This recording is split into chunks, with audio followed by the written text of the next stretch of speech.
Marketing Your Private Practice is a podcast where you'll learn easy to implement tips and strategies to grow your business without spending all day online.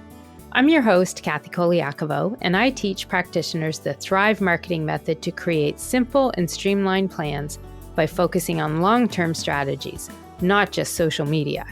Discover ways to spend less time on your marketing, attract more clients, and build the financial freedom that comes with a thriving practice. One where you have time left in your day for the people and things that matter to you.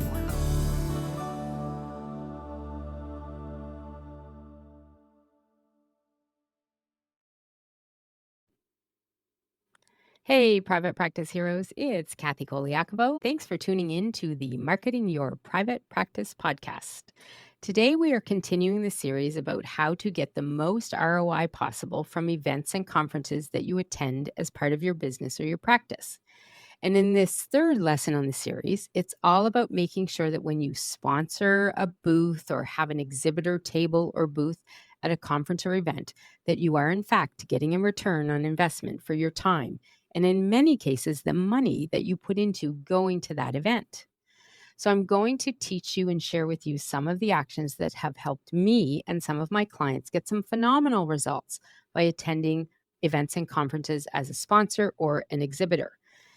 Actions that made changes like a huge jump in new leads for our email list, or actions that led to revenue.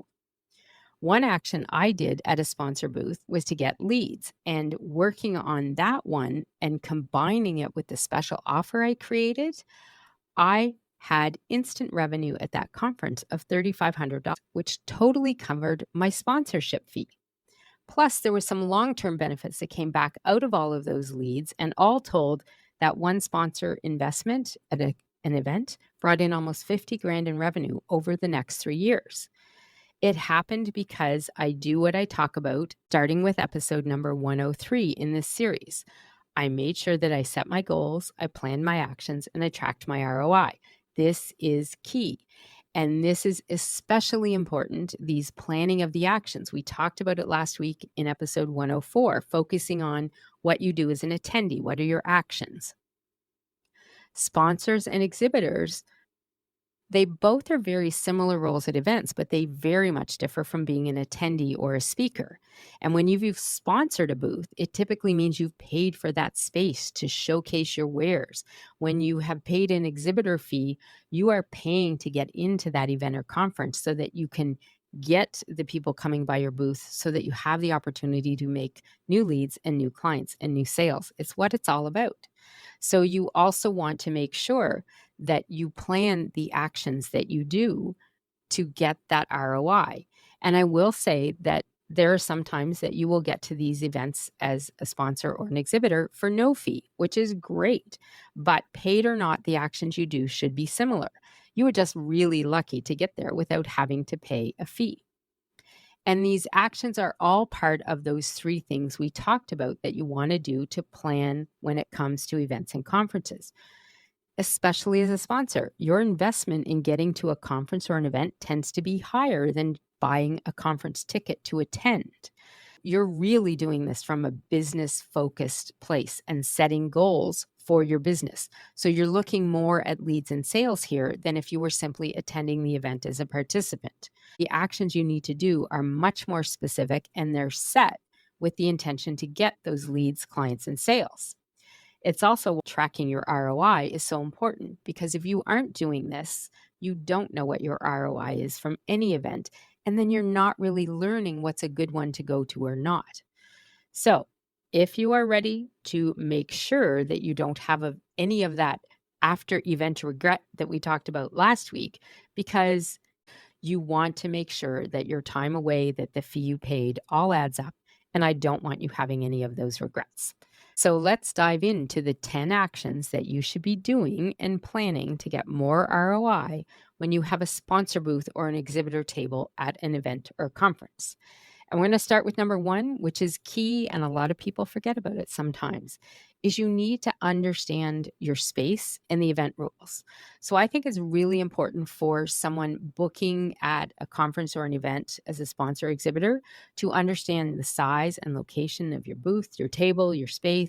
Is there going to be a chair there? How many chairs? How much space do you have between the back and the beginning? Can you hang stuff? Can you hook things up? You need to think about too, can you access Wi-Fi or electricity, or do you need to pay that? A lot of times people don't realize that they send you these contracts and this information. You've got to read this because it will tell you what you need, any equipment you need, connections you need to do. It'll tell you what you can and can't do at your booth. You want to make sure you're following the event guidelines so that you're not, running into issues by not following what's going on. But also knowing your space is more about knowing what to plan for, to bring there and to put together at your booth, because you don't want to show up there and just be all discombobulated because you planned for this and now you have no space, no table. It's only 2 feet. Like, you could run into so many things if you haven't figured this out. So understand the space and the event rules. And also plan to bring anything you might need: scissors, tape, string, duct tape, pens, paper, extra notepads, whatever it could be. Take that, bring those supplies. I have a bag that I would bring when I was doing this more pre-COVID, and I just would pack the bag into my luggage and take it with me. Handy note, don't pack the scissors in your carry-on because they'll take them from you, and then you'll have to find a store wherever you land to get scissors if you're flying to your event. So just be sure you understand the space and the event rules. Then you want to make sure that you're decorating your space. This is number two. The action here is you really want to make sure you're highlighting your brand. If you have products, that you're highlighting your products that are there. If it's services, whatever you're doing, you want to make sure that you have signs or banners with your logo, that people know it's your business. Think of it like just an addition to a room in your office that you're going to decorate, but the office happens to be not at your office. It's at this conference or event. So you want to make sure that you're putting some nice touches on it. Maybe you want to bring flowers, maybe you want to bring something else. It depends on what you're going to do, but make sure that you think about decorating the space. You want to look at how you're displaying your products or your services. How are you going to put up signs or posters? Do you need specific tools, or will you need specific display cases to be there, and can they be put there? So again, knowing the space is going to be key. If your booth is in a less visible area, you may want to think about how you could use signs to direct traffic over there. That's the worst thing that I find when it comes to sometimes conferences, is the planners don't often think about putting people who have the booths in a good spot. I've been to so many where they plan for the sponsors to be there, they take money from the sponsors, and they put them in the crappiest locations ever, and they just don't get the traffic they need. Hello, event planners out there, make sure you're putting your sponsors and your booths and your tables where people are going to come by, or do something specific for it. I was at one earlier this year, and they had about a half dozen sponsor booths and tables, and they had someone doing photo shots, and the sponsor booths and tables were in a room, which was great. They had their own space, but all the coffee and all the photos and all the networking was happening out in the hallway. Had the planners just simply put the coffee and even the photo shots into the room, there was space. Let me tell you, it was a big room. Those booths would have had way more traffic, and more people would have known they were there. A lot of people missed them, at least ones I talked to. Some of them didn't even know they were in there. So, it comes from both sides. Again, it's part of knowing the space and planning for what you can. The other thing I like to say is be the booth with the best candy ever. So I do like to use high value treats or candy. I think it's awesome. It will help attract people to your booth. You can use something else if you don't want to use candy. But I've been to places where, the word on the street in the conference room is that booth over there has their soft caramel candies, and they're the best ever. So think about that. You could be generating buzz there. Getting people there with candy, great. Then you get to talk to them. Then you want to think at number 3, you want to have some sort of offer, an event-specific offer or deal. So providing something special like this, it makes it exclusive to people that are there. It also helps create a sense of urgency if you have a time limited deal. And I do recommend this. Have a show special, an event special, where they save XX amount, whatever it is, or they get XX bonuses. You don't always have to give money off before the end of the show. So have some sort of deadline there. You can make it go past the event, but I wouldn't go too long. Honestly, shorter is better if you want to create that FOMO, that fear of missing out effect with your offer. And one thing that I would say about that is if you have a service, so one thing that I've found very successful, and it is what happened and helped me make that revenue as a sponsor when I was at that particular event, was I had a special offer. So what I did was I offered my 2-week marketing roadmap at 50% if they signed up before the end of the conference. So they had to pay me at the conference to book it because that's how I work that service. But they got a 50% off deal. Now, there's another way to go a little longer with this. You can, if you have something that's a higher price, that's something people might not pay on the spot, or you maybe have to have a consult with them. Your show special, your offer could be book the call by the end of the show to have the consults. And then you'll extend the offer for 2 weeks after if they purchase it within that point. That can do the same kind of FOMO effect that we're looking for here with these time limited strategies that create that sense of urgency to connect with you and buy when it comes to a service. That is something that I did with that specific event that I was talking about. I had 7 people buy it before they even left the conference. And then I just booked them over the next couple of weeks. You could also do the consults on site. That's another good way to do it as well. Like let people know if you want to talk for 15 minutes here, just book a time. Maybe you set up a specific time. You can do that too. So the key thing here is have the offer special somehow there. Okay. That is very important that you plan it out. You have it ready. You know what it is. You might need order forms. You might need something like that. We'll talk about that in number 5, about anything that you might need to support it. If you don't know what your show special, your event offer is going to be, planning the next action in number 5 will be hard. Number 4, follow up to the offer. You want to have some sort of plan to collect leads. Now, sometimes the leads could be for a special offer. Maybe you have a special giveaway. Maybe you have something special that people that sign up at your booth can get if they're there. If you have products, maybe it's a special that's going to come out in the future. Any way that you can entice people to sign up and get their name and email so that you're collecting leads for your email marketing list is great. It could be a simple sign-up sheet. It could be something like a giveaway. Those work really well, that you can collect names and emails. I always say make sure the giveaway is related to your products or your services, because you don't want anyone and everybody signing up for it. You want to make sure that the giveaway is something that, especially if you have a service versus a product that they could buy right there at the event, you want to make sure that people signing up for the giveaway are actually people that would want that kind of giveaway. Make sure you tie it to somehow so that you're actually getting qualified leads.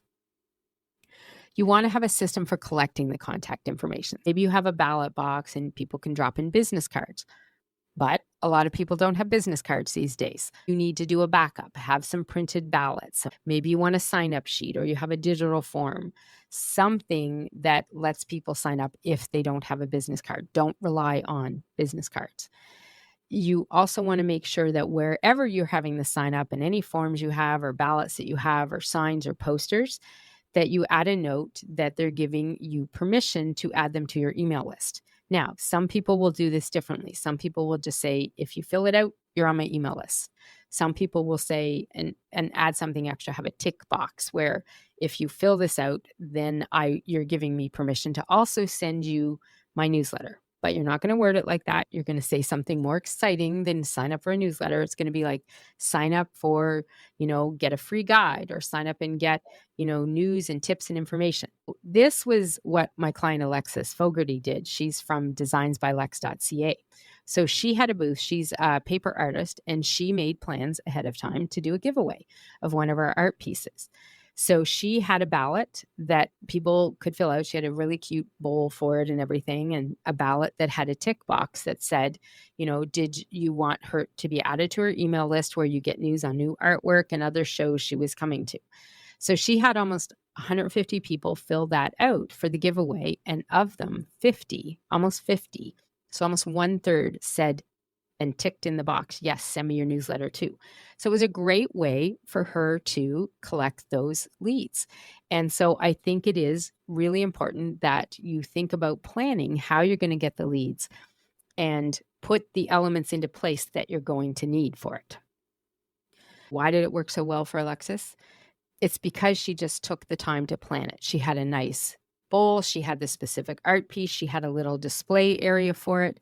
She had ballots for it. It was all put together, and it made it very easy for anybody to fill out and sign up to win the piece of art and then also get on the email list.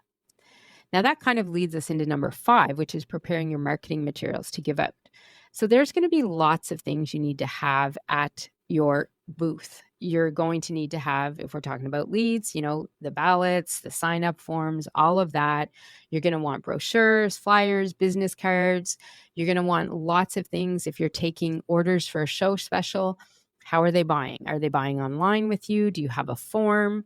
One of the things I always took, because it was quite easy to do, especially if it got busy, I took paper forms, order forms that had all the information I needed. And it also was a duplicate kind of paper. So they could fill it out and I'd get a copy and they'd get a copy. Whatever you can do to have a variety of options for people for things like that, you always want to try to do so that if it does get busy at your booth, you can still get those people signing up, whatever they're signing up for. I also think it's important to think about number 1, knowing your space and looking at how you can make sure your brand is visible, because you might need to print brochures, flyers, something to go in a stand, your banners, things like that. I've seen lots of people show up to events that I've been part of, and they've had a floor-to-ceiling banner because that's what they had, but it had to sit behind their table, which meant nobody saw the bottom half. And for a couple of them, that's where the big information was. So you want to think about and plan those marketing materials out as well. Okay, so we're diving into number 6, and this one is a big one. I think it's very important for every person who has a booth or a table, an event, to remember that you need to be proactive, interactive, and engage with people. Okay, this is critical. You want to make sure that you're standing up, that you're approachable to people, that you're smiling there, that you're talking as people go by, that you have some body language that invites them to go there. I always say, do not sit on a chair. When you are at a booth like that, you are working and you should be working the room. And it's hard to do that sitting in the booth in the corner in a chair. In fact, I say don't use the chair at all if you don't have to. And the other part of this is stop using your phone. Do not use your phone, and especially do not sit on a chair in the corner on your phone as people walk by your booth. That is the worst thing you could do as an exhibitor.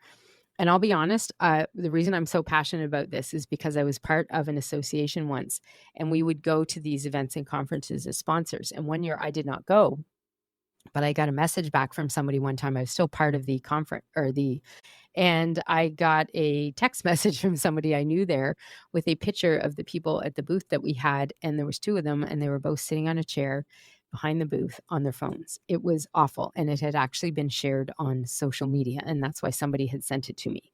So do not sit on a chair and do not sit there and use your phone the whole time. You can't do this. You have to engage. You have to be interactive and proactive. You have to smile and initiate conversations. You've got to make sure that you're there, and only pull out your phone when you need it to swipe a credit card and make a sale or take a photo.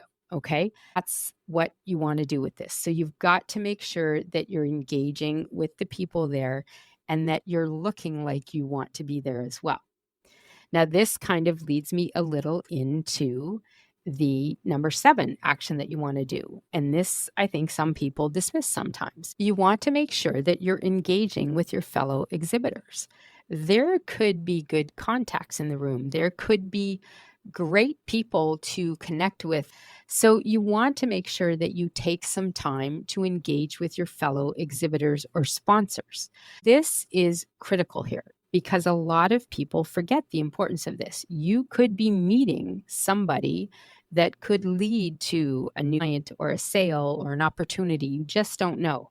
So never forget to connect and engage with those exhibitors who are there in the same place as you. And sometimes you might find you'll make some really, really good contacts by doing that. Okay. So, number 7, engage with your fellow exhibitors. Number 8 is to think about something you can do to be unique and memorable.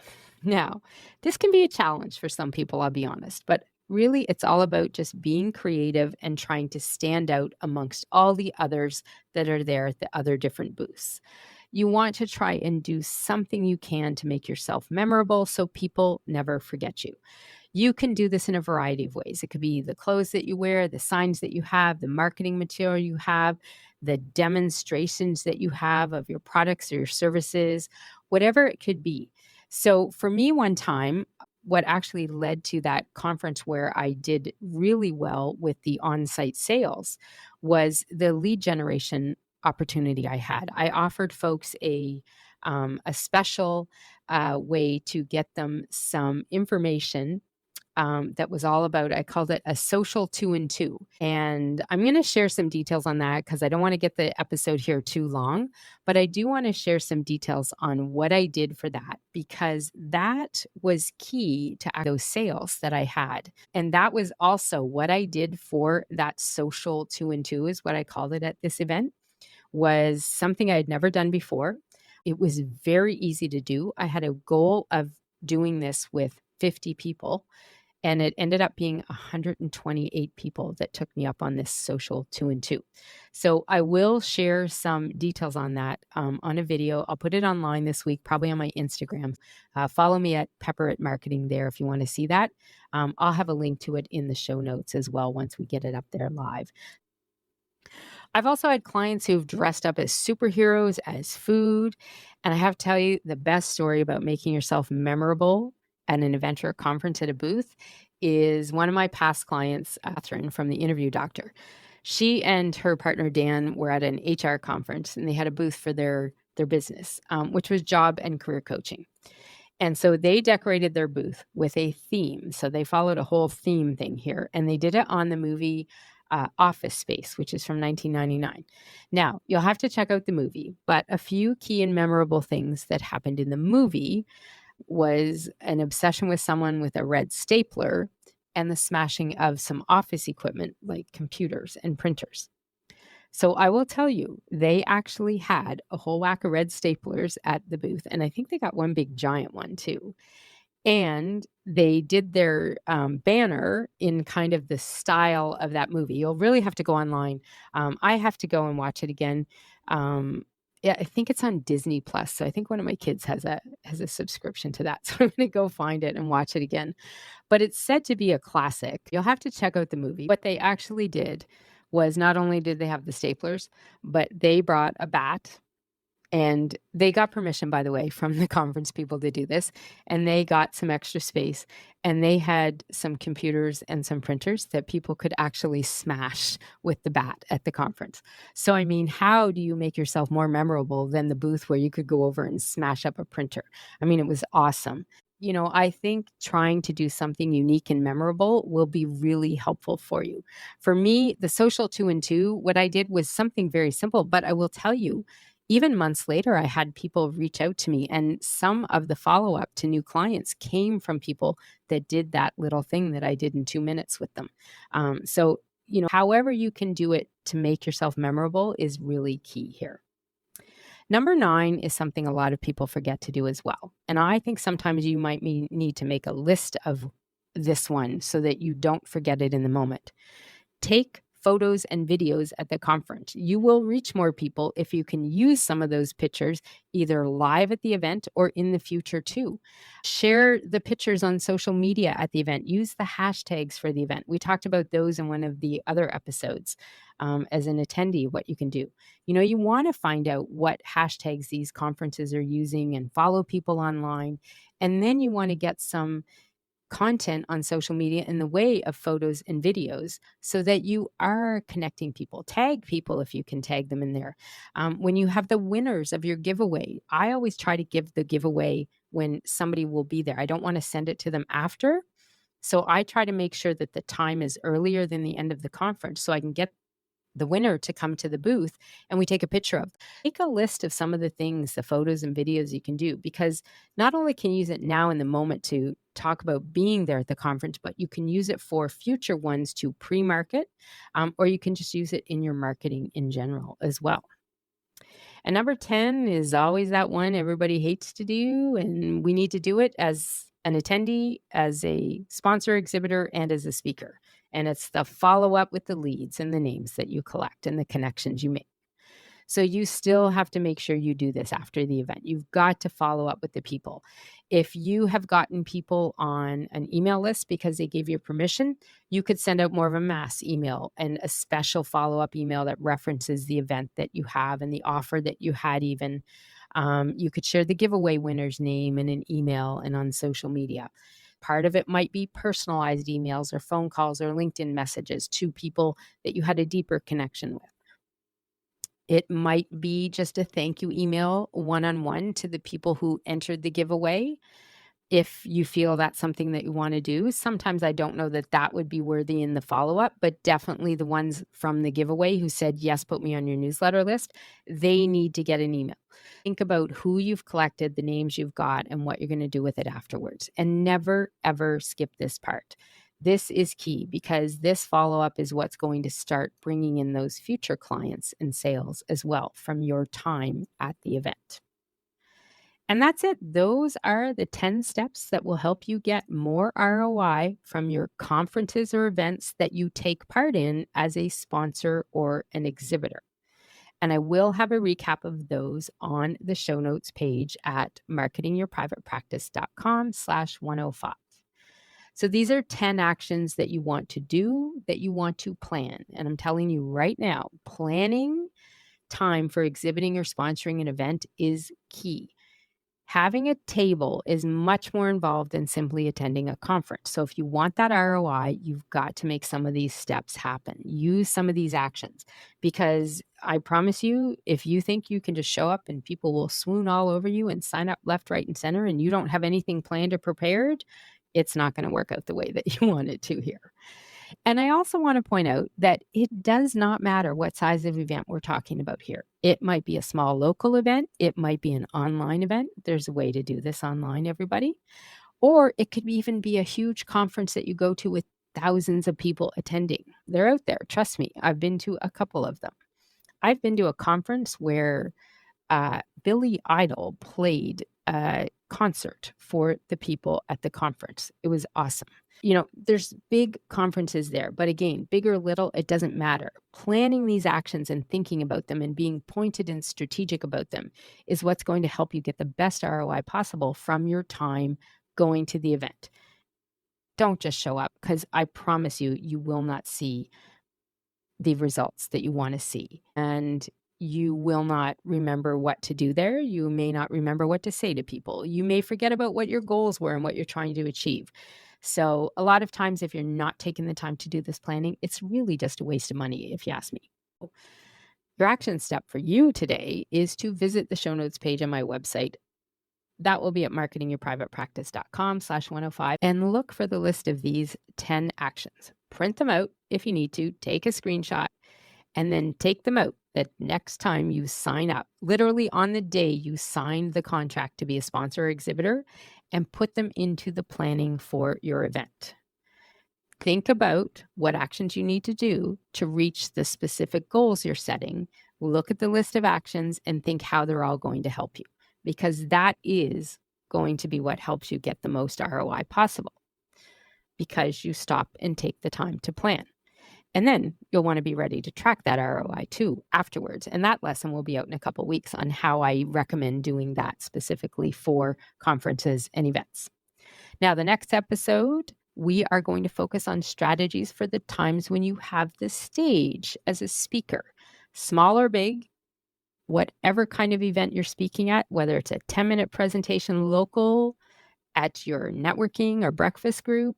Maybe it is a presentation where you're a keynote. But I'm telling you, the actions you can do when you have that moment and opportunity to speak in front of a group are the same, whether it's a huge conference, a paid speaking gig, or even a small, local networking group, and you get 10 minutes to do a lunch and learn with them. So don't miss that episode. It'll be coming out next week. And that's it. This is Kathy Colaiacovo signing off, saying thanks for tuning in. And remember to thrive in practice or business. During those times when you invest in booking space at an event or conference, you want to make sure you're also investing in time to plan what you're going to do there and the actions that will help you get more leads, more clients, and more revenue. That's the way to grow and thrive. And I'll see you next time.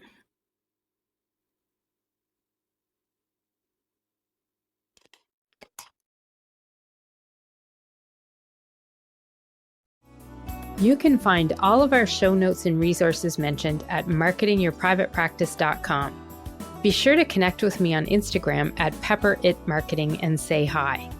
I'd love to hear any feedback you have, and make sure to rate and review the podcast and hit subscribe on your favorite player so you don't miss any future episodes.